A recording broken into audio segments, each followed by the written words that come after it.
Hey everybody, it's little Steve Rogers, in case you didn't know. I didn't have time to do my hair this morning.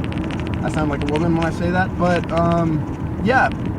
Anyways, I don't have a lot of time this week, so right now I am doing something very dangerous.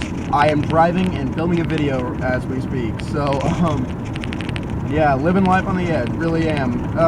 So anyways, this week, you guys picked The Grey, and I have to say, this is one of the best survival movies I've ever seen in my life. I expected this movie to be terrible, but it was just, I expected this movie to be terrible, number one, because Liam Neeson. Not because Liam Neeson's a bad actor, he's one of my favorite actors, actually, but this movie came out in that time when Liam Neeson had a new movie coming out like every other week, so I wasn't really excited for it. But you know what? I watched it, and this movie kicked my ass to next week. This is one of the most badass survival stories ever. So what's it about? It's about Liam Neeson and a group of other guys, and they go out into the Alaskan wilderness, and they pretty much, for lack of a better term, they get stranded, and because their plane crashes, and they have to fight off the elements, they have to survive, and they have to survive these wolves. And I'll get to those wolves in a second, but let's talk about the story. The story actually moved really well.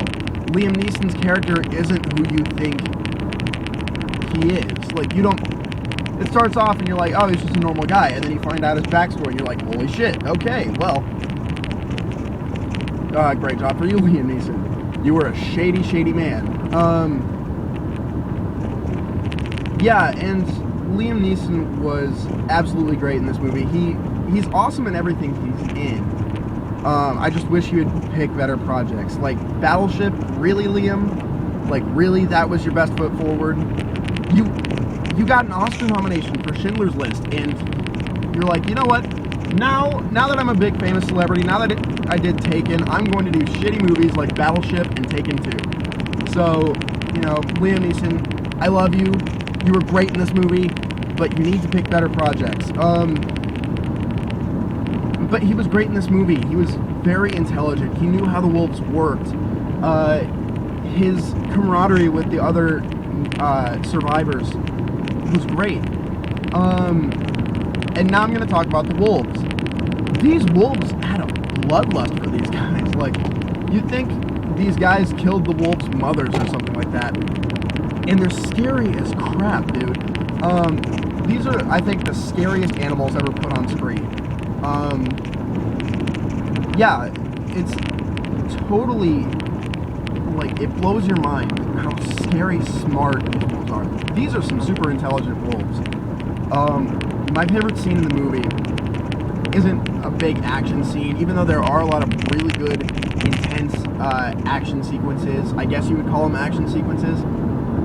But my favorite scene in the movie is actually when they're sitting around a campfire and they see a pair of beady eyes out in the distance. And they're like, okay, what's that? And then Liam Neeson picks up a torch, and all of a sudden all these other eyes start popping up, and you're like, holy crap, it's like a herd of wolves. Like, and the way they fight these wolves off is incredible. Some people hated the ending of this movie. I personally loved it.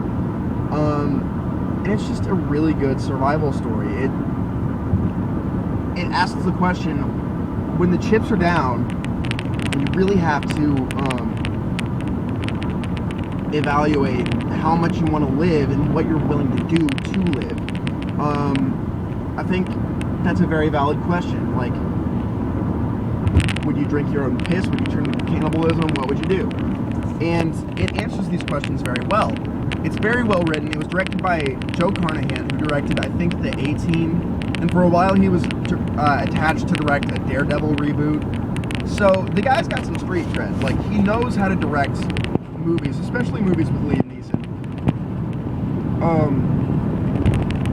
And again, I thought he was brilliant in this movie. I think Liam Neeson is a very deserving actor to get all the recognition that he's been getting recently.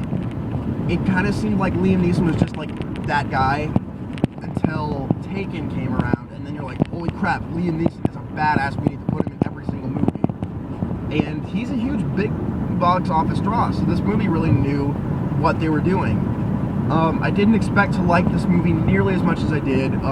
This is easily one of my favorite movies from last year, so thank you guys so much for picking it. It's definitely a step up from Cosmopolis, or What's Eating Gilbert Grape for that matter. I loved this movie. I enjoy the hell out of it. It's a very intense movie. It scared the crap out of me when I watched it, because I hate cold. Like, I would probably kill myself if I was in their situation. Yeah, it's a very tense movie. There are a lot of really, really intense, like, gritty moments, and it kind of scared the crap out of me. Watch this movie during the daytime, I'll tell you that much. It's got some great action, great acting, great script. The wolves don't look too CGI, because let's be honest, and the way that Liam Neeson, like, comes up with ways to survive is absolutely brilliant. I would absolutely recommend this movie to anybody, unless, of course, you don't like your survival movies, or you don't like Liam Neeson, because I know there are people out there that don't. But otherwise, I think this is a great movie. I think you guys really knew your stuff when you picked this movie. So, SourceFed, Phil, thank you so much for picking this movie, and I'm sorry for getting my video up late last time. So, anyways, that being said, I'm Lil Steve Rogers. I know, right? Because you can't tell my hair, and I'm wearing glasses, and I'm driving. But anyways, thanks for picking this movie, guys, and I will see you next week. Later.